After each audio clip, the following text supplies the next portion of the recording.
تخيل لو قلت لك إن كأس العالم ما بيتكسبش في الملعب، الكأس ده بيتكسب في مكاتب السياسة وفي تاريخ النهب اللي حصل من 100 سنة.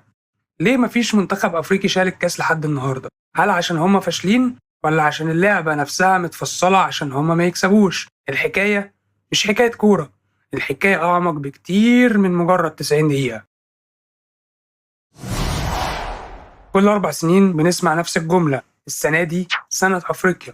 بيليه زمان قال إن منتخب أفريقي هيكسب المونديال قبل سنة 2000، وإحنا أهو في 2026 ولسه بنستنى. شوفنا الكاميرون في 90 وهي بتهز عرش مارادونا، والسنغال في 2002 وهي بتبهر العالم، وصولا لملحمة المغرب في قطر في 2022 اللي خلتنا نصدق إن الحلم قرب.